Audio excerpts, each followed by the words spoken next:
Praise the Lord. ദൈവത്തിൻ്റെ അതിപരിശുദ്ധമായ നാമം വാഴ്ത്തപ്പെടുമാറാകട്ടെ. കഴിഞ്ഞ ദിവസം ദൈവരാജ്യത്തെക്കുറിച്ചുള്ള ഒരു എപ്പിസോഡാണ് ഇട്ടിരുന്നത്. അത് നിങ്ങൾക്ക് അനുഗ്രഹപ്രദമായി എന്ന് ഞാൻ വിശ്വസിക്കുന്നു. ഈ ആഴ്ച അതിൻ്റെ ബാക്കി ചില വിഷയങ്ങളെക്കുറിച്ചാണ് സംസാരിച്ചുകൊണ്ടിരിക്കുന്നത്. ദൈവരാജ്യത്തിൽ ചില യഥാസ്ഥാനങ്ങൾ നടക്കാനുണ്ട്. നമ്മൾ പഴയ നിയമം വായിക്കുമ്പോൾ ദൈവം സമാഗമന കൂടാരം ഇസ്രായേൽ മക്കൾക്ക് മരുഭൂമിയിൽ കൂടി നടന്നപ്പോൾ കർത്താവ് അവരെ നടത്തിക്കൊണ്ടു പോകുവാൻ സമാഗമന കൂടാരത്തിൽ ദൈവതേജസ്സിറങ്ങി മോശയോട് സംസാരിച്ച് അതുവഴിയാണ് ജനത്തെ നയിച്ചുകൊണ്ടിരുന്നത്. അത് കഴിഞ്ഞ് ശലോമോൻ്റെ ആലയം അവിടെ പണിതു. അവിടെയും ദൈവതേജസ്സിറങ്ങി. ദൈവം പ്രവാചകന്മാരെയും രാജാക്കന്മാരെയും നിയമിച്ചു. ജനത്തിന് ദൈവം പ്രവാചകന്മാരിൽ കൂടി ദൈവശബ്ദം കേൾപ്പിച്ചു. രാജാക്കന്മാരിൽ കൂടി അവരെ നയിച്ചുകൊണ്ടിരുന്നു. അപ്പോൾ ദൈവം നേരിട്ട് ഭരിക്കുകയും ദൈവം കൂടെ വസിക്കുകയും ചെയ്യാനാണ് ദൈവം ആഗ്രഹിക്കുന്നത്. എന്നാൽ അതിൽ നിന്ന് ജനം തെറ്റിപ്പോയി. പല പ്രാവശ്യം ദൈവത്തിൻ്റെ ജനം ദൈവത്തിൻ്റെ ശബ്ദം അനുസരിക്കാതെ, ദൈവത്തെ അനുസരിക്കാതെ ദൈവത്തിൽ നിന്ന് അകന്ന് തെറ്റിപ്പോയിട്ടുണ്ട്. എന്നാൽ പിന്നെയും പ്രവാചകന്മാരെ അയച്ച് അതുപോലെ ബാലശിക്ഷകൾ കൊടുത്ത് ഒക്കെ ദൈവം അവരെ യഥാസ്ഥാനപ്പെടുത്തി കൊണ്ടുവന്നു. അപ്പം ദൈവസഭയ്ക്കും ഈ സമയത്ത്, ഈ കാലയളവിൽ കർത്താവായ യേശുക്രിസ്തു വന്ന ശേഷം ഒരു യഥാസ്ഥാനപ്പെടുത്തലാണ് കർത്താവ് ചെയ്തത്. അപ്പോൾ സഭയ്ക്കും ദൈവജനത്തിനും ദൈവം യഥാസ്ഥാനം കൊടുക്കുന്നു. ദൈവസഭയ്ക്ക് ഒരു യഥാസ്ഥാനം ആവശ്യമാണെന്ന് കർത്താവിന് മനസ്സിലായി. കാരണം കർത്താവായ യേശുക്രിസ്തു വന്നപ്പോഴത്തേനും ജനം ദൈവത്തിൻ്റെ വഴികളിൽ നിന്നെല്ലാം ദൂരെ അകന്നുപോയി. അവർ ദൈവത്തിൻ്റെ കൽപ്പനകളോ ചട്ടങ്ങളോ എന്താണെന്ന് അറിയാൻ വയ്യാത്ത ഒരു രീതിയിൽ കടന്നു വന്ന് ജനം ചിന്നിയവരായി, ചിതറിയവരായി, ഇടയിനില്ലാത്ത ആടുകളെ പോലെ നടക്കുന്നതായിട്ടാണ് കർത്താവ് കണ്ടത്. അതുകൊണ്ട് അവർക്ക് ദൈവത്തിൻ്റെതായിട്ടുള്ള ഒരു അനുഗ്രഹവും, അവർ രാജാക്കന്മാരാണ്, പക്ഷേ ആ രാജാക്കന്മാരുടെ വാഴ്ച അവർക്ക് ലഭിച്ചിരുന്നില്ല. അതുപോലെ ദൈവത്തിൻ്റെ പക്കൽ നിന്ന് ദൈവം അബ്രഹാമിനോട് അരുളി ചെയ്ത ഒരു അനുഗ്രഹവും എന്ത് ചെയ്തില്ല, അവർക്ക് നിലനിന്നില്ല. അതുകൊണ്ട് ദൈവം സഭയെ എന്ത് ചെയ്തു, മടക്കി കൊണ്ടുവരണം, അല്ലെ യഥാസ്ഥാനപ്പെടുത്തണമെന്ന് ദൈവം ആഗ്രഹിച്ചു. നമ്മൾ അപ്പോസ്തല പ്രവൃത്തി 3:19-20 വായിക്കുമ്പോൾ 19-20-21 വായിക്കുമ്പോൾ, ആകയാൽ നിങ്ങളുടെ പാപങ്ങൾ മാഞ്ഞു കിട്ടേണ്ടതിന് മാനസാന്തരപ്പെട്ട് തിരിഞ്ഞുകൊള്ളുവീൻ. എന്നാൽ കർത്താവിൻ്റെ സമ്മുഖത്തു നിന്ന് ആശ്വാസകാലങ്ങൾ വരികയും നിങ്ങൾക്ക് മുൻനിയമിക്കപ്പെട്ട ക്രിസ്തുവായ യേശുവിനെ അവൻ അയക്കുകയും ചെയ്യും. ദൈവ ലോകാരംഭം മുതൽ തൻ്റെ വിശുദ്ധ പ്രവാചകൻ മുഖാന്തരം അരുളിച്ചതൊക്കെയും യഥാസ്ഥാനത്താകുന്ന കാലം വരുവോളം സ്വർഗ്ഗം അവനെ കൈക്കൊണ്ടതാകുന്നു. അപ്പോൾ ഒരു കാലം, യഥാസ്ഥാനപ്പെടുത്തലിൻ്റെ ഒരു കാലമാണ് ദൈവം അവിടെ വെച്ചിരിക്കുന്നത്. അപ്പം ദൈവം ലോകത്തെ മുഴുവനും കൂടെ മടക്കിക്കൊണ്ടുവരാനല്ല നോക്കുന്നത്. ദൈവം കൽപ്പനകളും പ്രമാണങ്ങളും ചട്ടങ്ങളും കൊടുത്ത് വാഴ്ച കൊടുത്ത തൻ്റെ സ്വന്തം ജനത്തെയും സഭയെയുമാണ് യഥാസ്ഥാനപ്പെടുത്താൻ ദൈവം ആഗ്രഹിക്കുന്നത്. അപ്പോൾ സഭയുടെ യഥാസ്ഥാനം എന്ന് പറയുമ്പോൾ അതിൻ്റെ പല ഭാഗങ്ങളായിട്ടാണ് സഭയെ ദൈവം യഥാസ്ഥാനപ്പെടുത്താൻ ആഗ്രഹിക്കുന്നത്. ഒന്നാമത് ശരീരമാകുന്ന സഭ എന്ന് പറയുന്ന ചർച്ച്, അല്ലെ സഭ, ദൈവത്തിൻ്റെ സഭ എന്ന് പറഞ്ഞാൽ പരിശുദ്ധാത്മാവിനാൽ ഉടലെടുക്കപ്പെട്ട അപ്പോസ്തല പ്രവൃത്തി 2 സഭയുടെ ഒന്നാമത് സഭ ജനിക്കുന്നത്. അപ്പോസ്തല പ്രവൃത്തി 2 അവർ ഒരുമിച്ച് കൂടി പ്രാർത്ഥിച്ചുകൊണ്ടിരുന്നപ്പോൾ പരിശുദ്ധാത്മാവ് ഇറങ്ങി വന്നു. അന്നാണ് സഭ ലോകത്തിൽ ഉളവാകുന്നത്. അപ്പോൾ ആ സഭ എന്ത് ചെയ്തു, ആ അപ്പോസ്തല പ്രവൃത്തി കുറേ കാലം കഴിഞ്ഞപ്പോൾ അതിൽ നിന്ന് എന്ത് ചെയ്യും, മടങ്ങിപ്പോയി. അതുകൊണ്ട് സഭയുടെ യഥാസ്ഥാനമാണ് ഇന്ന് വേണ്ടത്. അപ്പോൾ സഭയുടെ യഥാസ്ഥാനപ്പെടുത്തുന്നതിന് വേണ്ടി എങ്ങനെയാണ് 3 ഭാഗമായിട്ട് അതിനെ തിരിക്കാം. ഒന്ന്, സഭ അപ്പോസ്തല പ്രവൃത്തികളിൽ ഉണ്ടായിരുന്നതുപോലെ ആ കൃപാവരങ്ങളിലേക്ക് മടങ്ങി വരണം, സ്പിരിച്വൽ ഗിഫ്റ്റിലേക്ക് മടങ്ങി വരണം. കാരണം ആദ്യം ദൈവം പരിശുദ്ധാത്മാവിനെ നൽകി കൊടുത്തു. അവർ അന്യഭാഷകളിൽ സംസാരിച്ചു, പ്രവചിച്ചു. അത്ഭുതങ്ങളാലും അടയാളങ്ങളാലും ദൈവത്തിൻ്റെ പ്രവൃത്തിയെ, വീര്യപ്രവൃത്തിയെ, ദൈവത്തിൻ്റെ ഭുജത്തെ ദേശത്തിന് വെളിപ്പെടുത്തി കൊടുത്തു. ജനങ്ങൾ എന്ത് ചെയ്തു, ഈ അത്ഭുതങ്ങളും അടയാളങ്ങളും വിടുതലും കണ്ട് മടങ്ങി വന്നു. അവർ ദൈവത്തിങ്കിലേക്ക് തിരിഞ്ഞു, മാനസാന്തരപ്പെട്ട് തിരിഞ്ഞു വന്നു. പിന്നെ രണ്ടാമത്തെ കാര്യം, എഫേസർ 2:20 എഫേസർ 2:20 പറഞ്ഞിരിക്കുന്നു, ക്രിസ്തുയേശു തന്നെ മൂലക്കലായിരിക്കെ നിങ്ങളെ അപ്പോസ്തലന്മാരും പ്രവാചകന്മാരും എന്ന അടിസ്ഥാനത്തിന്മേൽ പണിതിരുന്നു. അവനിൽ കെട്ടിടം മുഴുവൻ യുക്തമായി ചേർന്ന് കർത്താവിൽ വിശുദ്ധ മന്ദിരമായി വളരുന്നു. അവനിൽ നിങ്ങളെയും ദൈവത്തിൻ്റെ നിവാസമാകേണ്ടതിന് ആത്മാവിനാൽ ഒന്നിച്ച് പണിതു വരുന്നു. അപ്പോൾ സഭയുടെ കെട്ടിടം അല്ലെങ്കിൽ ബോഡി ബോഡിക്ക് സഭയ്ക്ക് ഒരു യഥാസ്ഥാനം എന്ന് പറയുമ്പോൾ ആദ്യത്തെ കാര്യം പറഞ്ഞു, പരിശുദ്ധാത്മാവിൻ്റെ ഫലങ്ങളിലേക്ക് സഭ മടങ്ങി വരിക. ആ ഫലങ്ങൾ പുറപ്പെടുവിച്ചാലേ ദേശത്തുനിന്ന് ദൈവത്തിൽ നിന്ന് അകന്നുപോയ ജനത്തെ തിരിച്ചു കൊണ്ടുവരാൻ കഴിയത്തുള്ളൂ. രണ്ടാമത്തെ പറഞ്ഞ് ചർച്ച എന്ന അതിനെ മടക്കിക്കൊണ്ടുവരിക. ചർച്ചിന് ഒരു അടിസ്ഥാനമുണ്ട്. യേശുക്രിസ്തു എന്ന മൂലക്കല്ലിൽ അടിസ്ഥാനമിട്ട ഈ ചർച്ച് അത് അപ്പോസ്തലന്മാരാലും പ്രവാചകന്മാരാലുമാണ് പണിയപ്പെട്ടിരിക്കുന്നത്.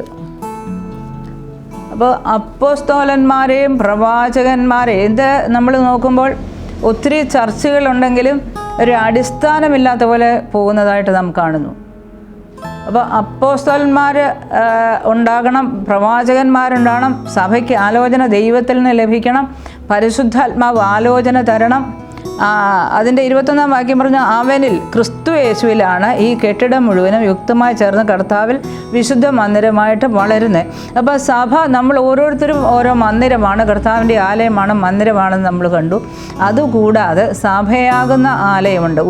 നാം ഒരുമിച്ച് കയറുമ്പോൾ 2-3 പേർ എൻ്റെ നാമത്തിൽ കൂടി വരുന്നവരുടെ മധ്യത്തിൽ ഞാൻ ഉണ്ട് എന്ന് അരുളി ചെയ്ത ദൈവം സഭയാകുന്ന മന്ദിരത്തിനകത്ത് കർത്താവ് എന്ത് ചെയ്യുന്നു? കടന്നു വരുന്നുണ്ട്. അവിടെ നിന്നാണ് ദൈവം ലോകത്തിന് വെളിച്ചം കൊടുക്കുന്നത്, പ്രവൃത്തികൾ അയക്കുന്നത്, സുവിശേഷത്തിന് വേണ്ടി ജനത്തെ അയക്കുന്നത്. ജനത്തെ കൊണ്ടുവന്ന് അവിടെ വെച്ചാണ്, സഭയിൽ വെച്ചാണ് ജനത്തെ പഠിപ്പിച്ച്, ഒരു ശിശുവായി ജനിക്കപ്പെട്ട ഒരു വ്യക്തിയെ പഠിപ്പിച്ച് വളർത്തി പുത്രത്വത്തിൻ്റെ അധികാരത്തിലേക്ക് അവരെ നയിക്കുന്നത് സഭയ്ക്കകത്ത് വെച്ചാണ്. അപ്പോൾ ഈ സഭ ഇന്ന് അവിടെ ഇവിടെയും ചിന്നിപ്പോയിരിക്കുന്നു. കല്ലുകളൊക്കെ അവിടെ ഇവിടെ മാറിക്കിടക്കുക. ഒരു അടിസ്ഥാനമില്ലാത്ത സഭ കെട്ടിടം പോലെ അതിനെ വളരുക, വിശുദ്ധ മന്ദിരമാക്കി വളരുക. അവനിൽ നിങ്ങളെയും ദൈവത്തിൻ്റെ നിവാസമാകേണ്ടതിന് ആത്മാവിനാൽ ഒന്നിച്ച് പണിതുവരുന്ന പറഞ്ഞു. അപ്പോൾ ഒരുമിച്ച് ഓരോ വ്യക്തികളെയും അന്ന് അപ്പോസ്തല പ്രവൃത്തിയിൽ കാണാം, രക്ഷിക്കപ്പെട്ടവരെ സഭയോട് ചേർത്തിട്ട് ഓരോ വ്യക്തി ജീവിതങ്ങളെയും ഓരോ കല്ലുകളെയും ദൈവത്തിൻ്റെ ആത്മാവിനാൽ പണിത് കൊണ്ടുവരിക ചെയ്യുന്നത്. അപ്പോൾ ആദ്യമായിട്ട് വരുന്നവരുണ്ട്, നേരത്തെ വന്നവരുണ്ട്, അപ്പോസ്തലന്മാരായിട്ടുള്ളവരുണ്ട്, പ്രവാചകന്മാരായിട്ടുണ്ട്, ഇടയന്മാരായിട്ടുണ്ട്, സുവിശേഷന്മാരായവരുണ്ട്, ഉപദേഷ്ടാക്കന്മാരായവരുണ്ട്. ഇതെല്ലാം സഭയ്ക്ക് അകത്തു നിന്നാണ് ഇവരെ എന്ത് ചെയ്യുന്നത്? വളർത്തിക്കൊണ്ടുവരുന്നത്. അപ്പോൾ ഓരോ വ്യക്തിയുടെ ഉള്ളിൽ പരിശുദ്ധാത്മാവ് അതത് കൃപാവരം പകർത്തി കൊടുക്കുന്നത് പോലെ തന്നെ സഭയ്ക്കകത്ത് നമ്മൾ എഫെസ്യ ലേഖനം 4:11 വായിക്കുമ്പോൾ അവൻ ചിലരെ അപ്പോസ്തലന്മാരായും ചിലരെ പ്രവാചകന്മാരായും ചിലരെ സുവിശേഷന്മാരായും ചിലരെ ഇടയന്മാരായും ഉപദേഷ്ടാക്കന്മാരായും നിയമിച്ചിരിക്കുന്നു. ചില പരിശുദ്ധാത്മാവിൻ്റെ നിയമനങ്ങൾ സഭയ്ക്കകത്തു നിന്നാണ് ഉണ്ടാകുന്നത്. പരിശുദ്ധാത്മാവാണ് നിയമനങ്ങൾ കൊടുക്കുന്നത്. അപ്പോസ്തലന്മാരായിട്ട് ആരെയാണ് ദൈവം വിളിച്ച് വേർതിരിച്ചിരിക്കുന്നത്? ഉപദേഷ്ടാക്കന്മാരെയായിട്ട് ആരാണ് ആ ഗിഫ്റ്റ് കൊടുത്തിരിക്കുന്നത്? ഇടയന്മാരായിട്ട് ആരെയാണ് ദൈവം പരിശുദ്ധാത്മാവ് വിളിച്ചിരിക്കുന്നത്? അതുപോലെ സുവിശേഷകന്മാരായിട്ട് ആരെയാണ് വിളിച്ചിരിക്കുന്നത്? ഇതിനെ കൊണ്ടുവരുന്നതും നിയമിക്കുന്നതും അവരുടെ പ്രവൃത്തിയിലേക്ക് അവരെ വളർത്തിക്കൊണ്ടുവരുന്നതും സഭയ്ക്കകത്താണ്. അത് പരിശുദ്ധാത്മാവ് ചെയ്യുന്ന ഒരു പ്രവൃത്തിയാണ്. ഈ കൂട്ടായ്മയിൽ, സഭയുടെ കൂട്ടായ്മയിലാണ് ഇത് വളർന്നുകൊണ്ടുവരുന്നത്. അപ്പോൾ അത് അടിസ്ഥാനമിട്ട ഒരു സഭയ്ക്കകത്ത് ഈ 5 വിധ ശുശ്രൂഷകൾ ഉണ്ടായിരിക്കും. അപ്പോൾ പുതുതായിട്ട് ഒരു വ്യക്തി കടന്നു വന്നാൽ ഈ ശുശ്രൂഷയിൽ കൂടിയാണ് അവർ വളർച്ച പ്രാപിച്ച് വിശുദ്ധ മന്ദിരമായി പണിയപ്പെട്ട് അല്ലെ ഒരു പുത്രത്തിൻ്റെ വളർച്ചയിലേക്ക് നയിക്കുന്നത്. അപ്പോൾ എഫെസ്യ ലേഖനം 4:13 തൊട്ട് വായിക്കുമ്പോൾ 12 തൊട്ട് താഴോട്ടുള്ള ഭാഗം വായിക്കുമ്പോൾ അത് നാം എല്ലാവരും വിശ്വാസത്തിലും ദൈവപുത്രനെക്കുറിച്ചുള്ള പരിജ്ഞാനത്തിലുമുള്ള ഐക്യതയും തികഞ്ഞ പുരുഷത്വവും ക്രിസ്തുവിൻ്റെ സമ്പൂർണതയായ പ്രായത്തിൻ്റെ അളവും പ്രാപിക്കുവോളം വിശുദ്ധന്മാരുടെ യഥാസ്ഥാനത്വത്തിനായുള്ള ശുശ്രൂഷയുടെ വേലയ്ക്കും ക്രിസ്തുവിൻ്റെ ശരീരത്തിൻ്റെ ആത്മീയ വർധനയ്ക്കുമാകുന്നു. അപ്പോൾ ഒരു വ്യക്തി പുതുതായിട്ട് രക്ഷിക്കപ്പെട്ട് സ്നാനപ്പെട്ട് സഭയ്ക്കകത്ത് കടന്നു വരുമ്പോൾ ഈ അടിസ്ഥാനപ്പെട്ട വിശുദ്ധ മന്ദിരമായ ഈ സഭയിൽ കൂടിയാണ് എന്ത് ചെയ്യുന്നത്? ദൈവം ഈ വ്യക്തിയെ വളർത്തിയെടുക്കുന്നത്. എന്തിനു വേണ്ടിയാണ് അവരെ വളർത്തുന്നത്? വിശ്വാസത്തിലും ദൈവപുത്രനെക്കുറിച്ചുള്ള പരിജ്ഞാനത്തിലുമുള്ള ഐക്യതയും. അപ്പോൾ ഒന്ന്, വിശ്വാസത്തിൽ വളർച്ച പ്രാപിക്കണം. ആദ്യ വിശ്വാസമല്ല, വിശ്വാസത്തോട് വീര്യം കൂട്ടണം, പരിജ്ഞാനം കൂട്ടണം, സ്ഥിരതയുണ്ടാകണം, ഇന്ദ്രിയജയം വേണം, സഹോദരപ്രീതി വേണം, സ്നേഹം വേണം, ഇതെല്ലാം കൂട്ടണം. അപ്പോൾ വിശ്വാസത്തിൽ വർധനവുണ്ടാകണമെന്ന് പറഞ്ഞു. അപ്പോൾ വിശ്വാസത്തിൽ വർധനവുണ്ടാകണം, ദൈവപുത്രനെക്കുറിച്ചുള്ള പരിജ്ഞാനം ഉണ്ടാകണം. അപ്പോൾ ക്രിസ്തുവിനെക്കുറിച്ചുള്ള പരിജ്ഞാനപൂർത്തി ലഭിക്കണം. ഈ പരിജ്ഞാനപൂർത്തി ഇല്ലാതെ നമുക്ക് വേല ചെയ്യാൻ കഴിയത്തില്ല, അല്ലെ ഒരു വളർച്ച, പൂർണ്ണ വളർച്ചയിലേക്ക്, അധികാരത്തിലേക്ക് എത്തത്തില്ല. അപ്പോൾ ക്രിസ്തുവിനെക്കുറിച്ചുള്ള പരിജ്ഞാനപൂർത്തി വേണം. തികഞ്ഞ പുരുഷത്വം എന്ന് പറഞ്ഞാൽ ഒരു വ്യക്തി ശിശുവായിട്ടാണ് സഭയ്ക്കകത്ത് വരുന്നത്. അവൻ ക്രിസ്തുവിനെക്കൂട്ട് തികഞ്ഞ പുരുഷത്വം പ്രാപിച്ചവനായി തീരണം. തികഞ്ഞ പുരുഷത്വം ഇല്ലാത്തതിനെ കൊണ്ട് ഒരു ആത്മീക യുദ്ധം ചെയ്യാനോ അല്ലെ ഒരു രാജ്യത്തിൻ്റെ കാര്യം നോക്കിയെടുക്കുവാനോ കഴിയത്തില്ല. ഇതൊരു കിങ്ഡമാണ്, ഒരു രാജ്യമാണ്. ആ രാജ്യത്തിൻ്റെ കാര്യങ്ങളെ നോക്കി നടത്തുവാൻ തക്കവണ്ണം ദൈവം അതിൻ്റെ അധികാരങ്ങളെ ഏൽപ്പിക്കുന്ന തികഞ്ഞ പുരുഷത്വം പ്രാപിച്ചവരിലാണ്. പിന്നെ ക്രിസ്തുവിൻ്റെ സമ്പൂർണ്ണതയായ പ്രായത്തിൻ്റെ അളവും പ്രാപിക്കുവോളം വിശുദ്ധന്മാരുടെ യഥാസ്ഥാനത്തിനായുള്ള ശുശ്രൂഷയുടെ വേലയ്ക്കും ക്രിസ്തുവിൻ്റെ ശരീരത്തിൻ്റെ ആത്മീയ വർധനയ്ക്കുമാകുന്നു. അത് എന്തിനു വേണ്ടിയാണെന്ന് 14-ാം വാക്യം പറഞ്ഞു. അങ്ങനെ നാം ഇനി മനുഷ്യരുടെ ചതിയാലും ഉപായത്തിലും തെറ്റിച്ച് കളയുന്ന തന്ത്രങ്ങളിൽ കുടുങ്ങിപ്പോകുവാൻ തക്കവണ്ണം ഉപദേശത്തിൻ്റെ ഓരോ കാറ്റിനാൽ അലഞ്ഞുഴന്ന ശിശുക്കൾ ആയിരിക്കാതെ എന്ന് പറഞ്ഞാൽ നമ്മൾ ഓരോ ഉപദേശം കേൾക്കും. നമ്മുടെ ചെറുപ്പകാലങ്ങളിൽ ഓരോരുത്തരിൽ നിന്ന് ഓരോ ഉപദേശം കേൾക്കും. ഒരു സഭയിൽ നിന്ന് ഒരു ഉപദേശം, അല്ലെ ഒരു ദൈവദാസനിൽ ഒരു ഉപദേശം, വേറൊരു വ്യക്തിയിൽ നിന്ന് ഒരു ഉപദേശം, നമ്മളെക്കാട്ടിൽ വളർച്ചയില്ലാത്തവരിൽ നിന്ന് വേറെ ഉപദേശം. ഇങ്ങനെ പല ഉപദേശങ്ങൾ കേട്ടിട്ട് നമ്മൾക്ക് എന്താണ് സംഭവിക്കുന്നത്? ഇവിടെ പറയുന്നു, അങ്ങനെ നാം ഇനി മനുഷ്യരുടെ ചതിയാലും ഉപായത്താലും തെറ്റിച്ച് കളയുന്ന തന്ത്രങ്ങൾ കുടുങ്ങി പോകുവാൻ തക്കവണ്ണം ഉപദേശത്തിൻ്റെ ഓരോ കാറ്റിൽ അലഞ്ഞുഴയുന്ന ശിശുക്കൾ ആയിരിക്കാതെ സ്നേഹത്തിൽ സത്യം സംസാരിച്ചുകൊണ്ട് ക്രിസ്തു എന്ന തലയോളം സകലത്തിലും വളരുവാനിടയാകുന്നു. അപ്പോൾ നമുക്കൊരു ശരിക്കുള്ള വളർച്ച കിട്ടണമെങ്കിൽ അടിസ്ഥാനപ്പെട്ട ഒരു സഭ നമുക്കുണ്ടായിരിക്കണം. നമ്മളായിരിക്കുന്ന സഭ അപ്പോസ്തലന്മാരും ആരാലും പ്രവാചകന്മാരാലും ഉപദേഷ്ടാക്കന്മാരാലും ഇടയന്മാരാലും നയിക്കപ്പെടുന്ന, നമ്മളെ വളർത്തുന്ന ഒരു സഭയാണ് ഒരു വ്യക്തിയെ ക്രിസ്തുവിൻ്റെ പരിജ്ഞാനപൂർത്തി പ്രാപിച്ച തികഞ്ഞ പുരുഷത്വത്തിലേക്ക് കൊണ്ടുവരുന്നത്. അപ്പോൾ അത് സഭയ്ക്കകത്തുനിന്ന് നഷ്ടപ്പെട്ടു പോയി. പരിശുദ്ധാത്മാവിനാൽ തിരഞ്ഞെടുക്കപ്പെട്ട, നിയമിക്കപ്പെട്ട അപ്പോസ്തലന്മാരും പ്രവാചകന്മാരും ഇടയന്മാരും ഇല്ലാത്ത സഭയാണെങ്കിൽ അതിനെന്ത് വേണം? ഒരു യഥാസ്ഥാനം വേണം. അപ്പോൾ പരിശുദ്ധാത്മാവ് അത് ആഗ്രഹിക്കുക. ഈ ദിവസങ്ങളിൽ അങ്ങനെ സഭയ്ക്കൊരു യഥാസ്ഥാനം ഉണ്ടാകണമെന്ന് ആഗ്രഹിക്കുന്നു. പിന്നെ വേറൊരു കാര്യം, ദൈവരാജ്യത്തിൻ്റെ മെസ്സേജ് അല്ലെങ്കിൽ സുവിശേഷത്തിൻ്റെ മെസ്സേജിന് യഥാസ്ഥാനം വേണം. കാരണം ദൈവരാജ്യത്തിൻ്റെ സുവിശേഷം പലതരത്തിൽ തെറ്റിപ്പോയി. പല സുവിശേഷങ്ങളാണ് കൊടുക്കുന്നത്. പൗലോസ് തന്നെ പറയുന്നുണ്ട്, സെൻറ്റ് പോൾ തന്നെ പറയുന്നുണ്ട്, തൻ്റെ കാലത്ത് പോലും ഞാൻ തന്ന ഈ ഉപദേശമല്ലാതെ വേറെ ഒരു ഉപദേശം, അല്ലെ ഞാൻ സംസാരിച്ച യേശു അല്ലാത്ത വേറെ ഒരു യേശുവിനെ നിങ്ങൾ പ്രസംഗിക്കുന്നത് നിങ്ങൾ സഹിക്കുന്നുവോ എന്ന് ചോദിക്കുന്നു. അപ്പോൾ അല്ല, വേറെ ഒരു ഉപദേശം ഇല്ല. ദൈവത്തിൻ്റെ രാജ്യത്തിൻ്റെ സുവിശേഷം മാനസാന്തരത്തിൻ്റെ സുവിശേഷമാണ്. മാനസാന്തരത്തിന് പല സ്റ്റേജുകളുണ്ട്. ഒന്നാമത് ദൈവവചനം കേൾക്കുമ്പോൾ, ദൈവവചനം ദൈവരാജ്യത്തിൻ്റെ വചനം അല്ലെ ദൈവരാജ്യത്തിൻ്റെ വിത്ത് സുവിശേഷം ഇത് കേൾക്കുമ്പോൾ അകത്ത് അനുതാപം ഉണ്ടാകുന്നു. അപ്പം ദൈവരാജ്യത്തിൻ്റെ വചനത്തിന് ശക്തിയുണ്ട്. ദൈവമാണ് സംസാരിക്കുന്നത്. ഒരു മനുഷ്യനെ യഥാസ്ഥാനപ്പെടുത്തി അവനെ സൗഖ്യമാക്കുവാൻ, അവനെ വിടുവിച്ചെടുക്കുവാൻ, ദൈവത്തിൻ്റെ മകനായി വളർത്തുവാൻ ദൈവം ആഗ്രഹിക്കുമ്പോൾ ആ വ്യക്തിയിലേക്ക് ദൈവത്തിൻ്റെ വചനം എത്തുന്നു. ആ വചനം എത്തുന്നത് അവൻ്റെ ഹൃദയത്തിന് രൂപാന്തരം ഉണ്ടാക്കുന്നതാണ്, അനുതാപം ഉണ്ടാക്കുന്നു. ആ അനുതാപം ഉണ്ടാക്കിയ അനുതാപമുള്ള ഹൃദയത്തിൽ നിന്നാണ് മാനസാന്തരം ഉളവാകുന്നത്. അപ്പം മാനസാന്തരം ഉളവാകുന്ന വചനം, സുവിശേഷത്തിൻ്റെ വചനം, അത് ദൈവത്തിങ്കിലേക്ക് അവനെ തിരിച്ചു വരുത്തുന്നതാണ്. ദൈവത്തിൻ്റെ സ്നേഹത്തിലേക്ക് അവനെ മടക്കി വരുത്തുക. അവൻ്റെ പാപങ്ങളെയും അകൃത്യങ്ങളെയും കർത്താവായ യേശു ക്രിസ്തു ക്രൂശിൽ വഹിച്ചു എന്നറിഞ്ഞ് അവന് മാനസാന്തരം ഉണ്ടായി മടങ്ങി വരണം. അല്ലെങ്കിൽ എവിടെ നിന്നാണ് തെറ്റിപ്പോയ ആടിനെക്കുറിച്ച് പറയുന്നുണ്ട്. ഇടയനില്ലാത്ത ആടുകളെ പോലെ അവർ അലഞ്ഞു നടക്കുന്നത് അവൻ കണ്ടു എന്ന് പറഞ്ഞ പോലെ നമ്മൾക്കറിയാൻ വയ്യാതെ പോയ വഴി ചിലപ്പോൾ കുറച്ച് വളർന്നതായിരിക്കാം, എന്നാൽ ഒരു വളർച്ചയുടെ പൂർണ്ണതയില്ലാത്തതുകൊണ്ട്. അതാണ് എഫെസ്യർ 4:14 പറയുന്നത്, ഇനി മനുഷ്യരുടെ ചതിയാലും ഉപായത്താലും തെറ്റിച്ച് കളയുന്ന തന്ത്രങ്ങൾ കുടുങ്ങിപ്പോവാൻ തക്കവണ്ണം ഉപദേശത്തിൻ്റെ ഓരോ കാറ്റിനാൽ അലഞ്ഞുഴലുന്ന ശിശുക്കളായിരിക്കാതെ എന്ന്. അപ്പോൾ ഒരു ശിശുത്വ പ്രായത്തിൽ നമ്മൾ എന്ത് ചെയ്യും? ഓരോ ഉപദേശവും സ്വീകരിച്ചു പോകും, വിശ്വസിച്ച് പോകും.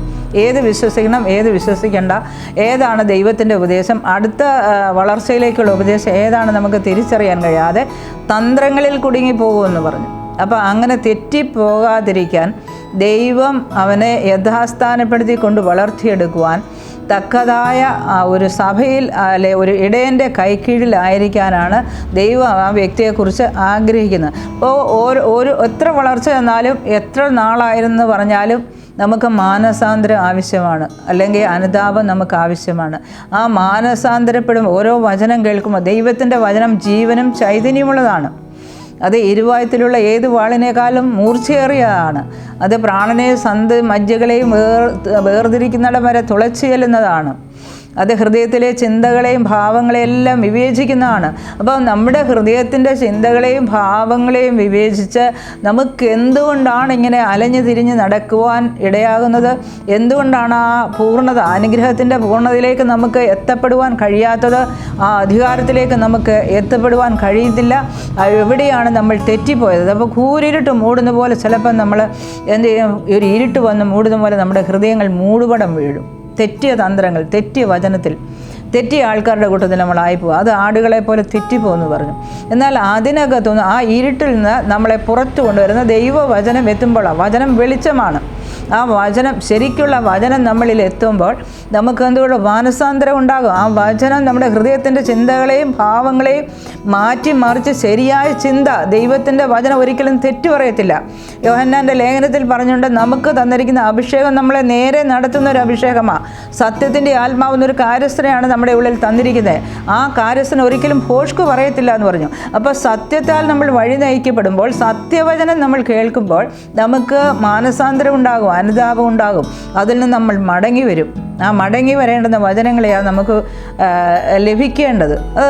ദാവീദും സങ്കീർത്തനങ്ങൾ ചോദിച്ചു, കർത്താവേ, എൻ്റെ സത്യവും വെളിച്ചവും എനിക്ക് അയച്ചു തരണമേ, സത്യത്തിൻ്റെ പാതയിൽ എന്നെ നടത്തണമേ, എൻ്റെ സത്യത്തിലേക്ക് എന്നെ നയിക്കണമേ എന്നൊക്കെ ദാവീദ് പ്രാർത്ഥിക്കുന്നുണ്ട്. അപ്പം നമുക്ക് നമ്മുടെയും പ്രാർത്ഥന ഇതൊക്കെ ആയിരിക്കണം. കർത്താവേ, നിൻ്റെ വഴിയിലേക്ക് എന്നെ നയിക്കണമേ, നിൻ്റെ സത്യം എനിക്ക് വെളിപ്പെടുത്തി തരണമേ, എനിക്ക് എവിടെയാണ് തെറ്റിയതെന്ന് എനിക്ക് മനസ്സിലാക്കി തരണമേ. ആ തെറ്റിയ അടുത്തുനിന്ന് മടങ്ങി വരുമ്പോൾ നമുക്ക് അറിയാം, പഴയ നിയമത്തിൽ എവിടെയെല്ലാം ജനം തെറ്റിപ്പോയോ അവിടെയൊക്കെ അവരെ പല രാജ്യങ്ങളെ കൊണ്ട് പീഡിപ്പിച്ചു, പല രാജാക്കന്മാരെ കൊണ്ട് അവരുടെ അടിമത്തത്തിലാക്കി, പല രാജ്യങ്ങളിലേക്ക് അവരെ മാറ്റി.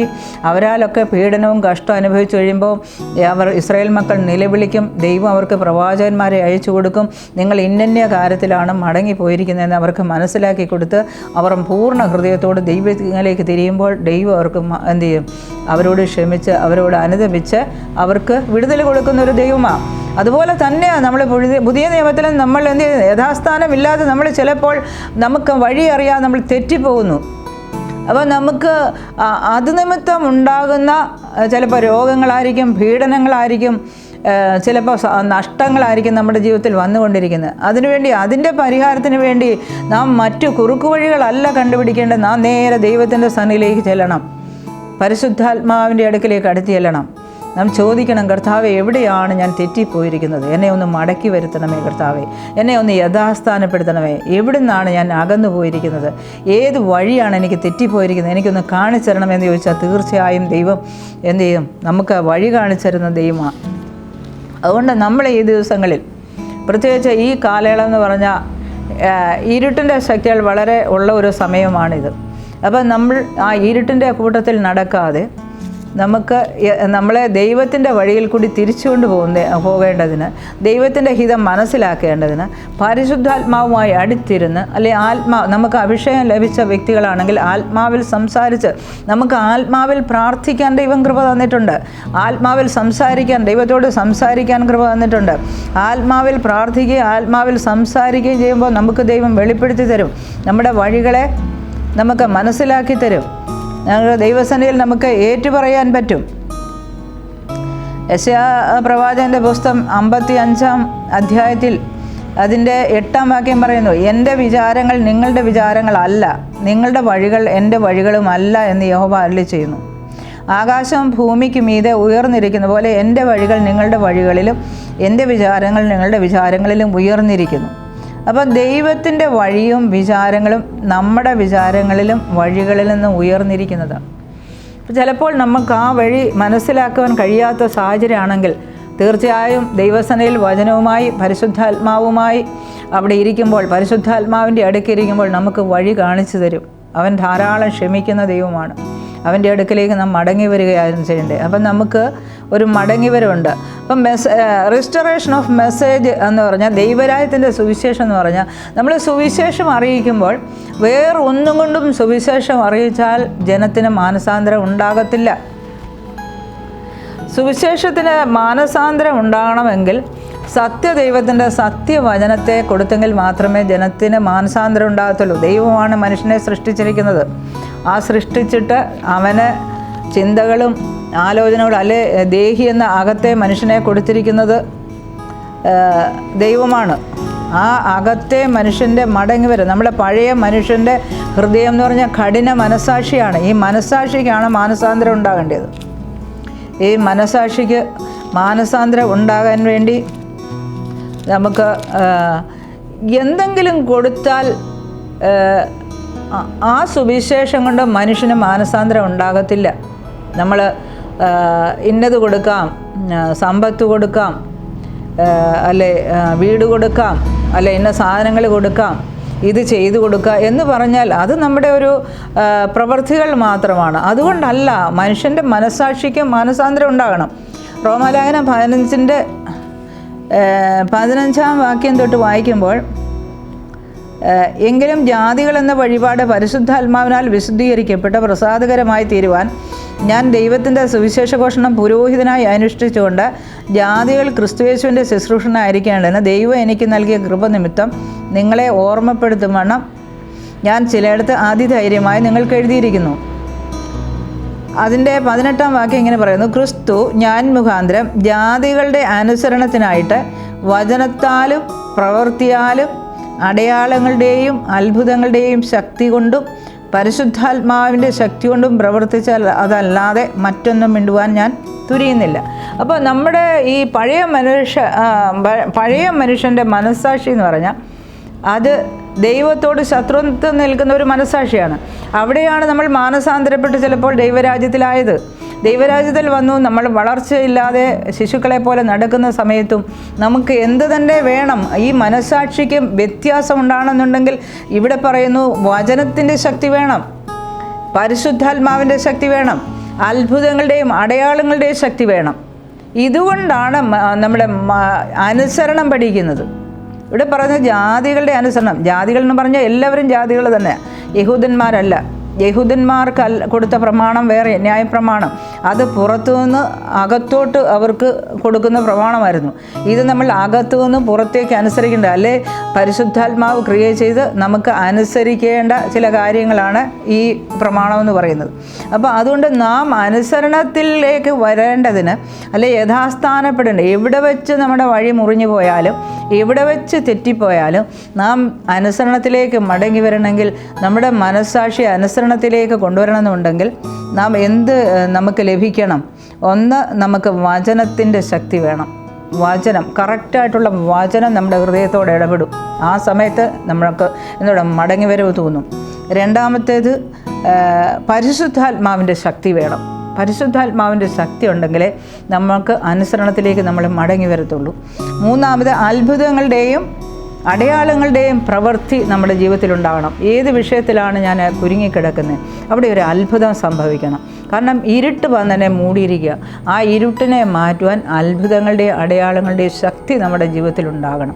അത് ഉണ്ടായെങ്കിൽ മാത്രമേ എനിക്ക് ദൈവത്തിൻ്റെ അടുക്കിലേക്ക് എനിക്ക് യഥാസ്ഥാനപ്പെടുവാൻ കഴിയത്തുള്ളൂ. അതുകൊണ്ട് ഈ ദിവസങ്ങളിൽ കർത്താവ് നമ്മളെ വചനത്തിൻ്റെ ശക്തിയിലേക്കും അങ്ങനെ ഒരു സഭയാണ് എനിക്ക് വേണ്ടി, അങ്ങനെ ഒരു കൂട്ടായ്മയാണ് എനിക്ക് വേണ്ടത്. അപ്പം ഞാൻ തെറ്റിപ്പോയാൽ, ഞാൻ ദൈവസേനയിലിരിക്കുമ്പോൾ എനിക്ക് ദൈവം അത് കാണിച്ചു തരും. കാണിച്ചു തരുമ്പോൾ ആ സ്ഥലത്തേക്ക് ദൈവം എന്നെ ആനയിക്കും, അല്ലെ അങ്ങനെ ഒരു വ്യക്തിയെ എൻ്റെ അടുക്കിലേക്ക് അയക്കും ദൈവം, അല്ലെ ഒരു വഴി എനിക്ക് കാണിച്ചു തരും ദൈവം. അപ്പോൾ എന്ത് വേണം നമുക്ക്? എനിക്ക് വചനത്തിൻ്റെ ശക്തി വേണം, അത്ഭുതങ്ങളുടെ അടയാളങ്ങളുടെ ശക്തി വേണം, പരിശുദ്ധാത്മാവിൻ്റെ ശക്തി വേണം. എനിക്ക് അനുസരിച്ച ദൈവസേനയിലേക്കൊരു മടങ്ങിവരെ ഉണ്ടാകേണ്ടതിന്. ഇപ്പോൾ ഈ ദിവസങ്ങൾ വഴി അറിയാതെ പല ദൈവസഭകളിലും കടന്നുപോയി. എനിക്ക് എവിടുന്ന് ഒരു വിടുതൽ കിട്ടുന്നില്ല, എങ്ങോട്ട് പോകണമെന്ന് അറിയത്തില്ല, എന്ത് ചെയ്യണമെന്നറിയത്തില്ല. ഞാൻ വളരെ വിശ്വാസത്തിന് വേണ്ടി വില കൊടുത്തു, കർത്താവിൻ്റെ സന്നിധിയിൽ വന്നു, ഒത്തിരി ഞാൻ സുവിശേഷത്തിന് വേണ്ടി ചെലവിട്ടു, ഞാൻ ഒരുപാട് കാര്യങ്ങൾ ചെയ്യുന്നുണ്ട് എന്ന് പറയുന്ന ഒത്തിരി പേരെ കാണുന്നുണ്ട്. അങ്ങനെയുള്ള ദൈവമക്കളോട് ഞാൻ കർത്താവിൽ ആശ്രയിച്ചുകൊണ്ട് പറയട്ടെ, നിങ്ങൾ ഈ ദിവസങ്ങൾ എന്ത് ചെയ്യണം? ദൈവസന്നിധിയിലിരിക്കുക, ദൈവത്തിൻ്റെ വചനമായിട്ട് ദൈവസന്നിധിയിലിരിക്കുക, പരിശുദ്ധാത്മാവിനോട് ചോദിക്കുക, എന്താണ് എനിക്ക് തെറ്റിപ്പോയത്, എവിടെയാണ് എനിക്ക് മടങ്ങി വരാനുള്ളത്, എന്താണ് എൻ്റെ ജീവിതത്തിലെ കുറവുകൾ.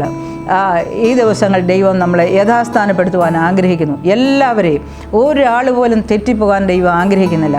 തക്കതായ ഒരു കൂട്ടായ്മയിലേക്ക് ദൈവം നമ്മളെ കൊണ്ടെത്തിക്കാൻ ആഗ്രഹിക്കുന്നു.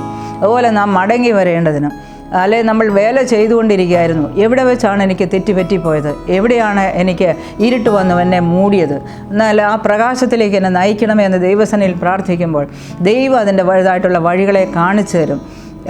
ഈ ദിവസങ്ങളിൽ ദൈവത്തിൻ്റെ സന്നിധിയിൽ നിന്ന് പ്രാർത്ഥിക്കുക. ഈ വചനം നിങ്ങളെ കേൾക്കുമ്പോൾ നിങ്ങൾക്ക് അങ്ങനെ ഒരു ആഗ്രഹം തോന്നുന്നുണ്ടെങ്കിൽ അത് ദൈവം തോന്നിക്കുന്ന ആഗ്രഹമാണ്. കർത്താവ് നിങ്ങളെ അനുഗ്രഹിക്കട്ടെ. ഞങ്ങളുടെ ഈ കൂട്ടായ്മയിലേക്ക് നിങ്ങളെ ക്ഷണിക്കുകയാണ്. അല്ലെങ്കിൽ ഈ സന്ദേശം നിങ്ങളുടെ ചെവിയിലെത്തുമ്പോൾ ദൈവം സംസാരിക്കുന്നു എന്ന് നിങ്ങൾ വിശ്വസിക്കുക. ദൈവം നിങ്ങൾക്ക് അതിൻ്റേതായിട്ടുള്ള വഴികളെ കാണിച്ചു തരും. ഞങ്ങളെ വളരെ കഷ്ടതയുടെ നടുവിൽ കൂടി നടത്തി ഓരോ കാര്യങ്ങളും സഹിഷ്ണുത സിദ്ധതയും അല്ലെ കഷ്ടതയിൽ കൂടി അനുസരണം പഠിച്ചത് കഴിയുക എന്ന് പറയുന്നത്. അങ്ങനെ അനുസരണം പഠിക്കുന്നതിന് വേണ്ടി ചിലപ്പം ദൈവം നമ്മളെ കഷ്ടതയിലേക്ക് ഇടും. ആ കഷ്ടതയിൽ കൂടി അനുസരണം പഠിച്ച് തികഞ്ഞവനായി വരുവാൻ ദൈവത്തിൻ്റെ പരിശുദ്ധാത്മാവ് നമ്മളെ ഓരോരുത്തരെയും ഉപയോഗിക്കുമ്പോൾ അതിൽ കൂടിയാണ് ഞങ്ങൾക്ക് ഈ വചനങ്ങളൊക്കെ ലഭിക്കാനിടയായത്. അങ്ങനെയെങ്കിൽ കർത്താവ് നിങ്ങളെയും അതുവഴി വഴി നടത്തുമാറാകട്ടെ. ഞങ്ങൾക്ക് താഴെ കാണുന്ന ഈ ഫോൺ നമ്പറിൽ വിളിക്കാം.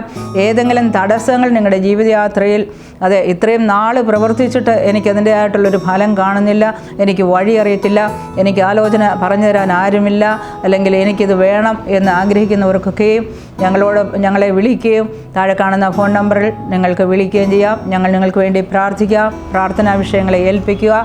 കർത്താവ് നിങ്ങളെ അനുഗ്രഹിക്കുമാറാകട്ടെ.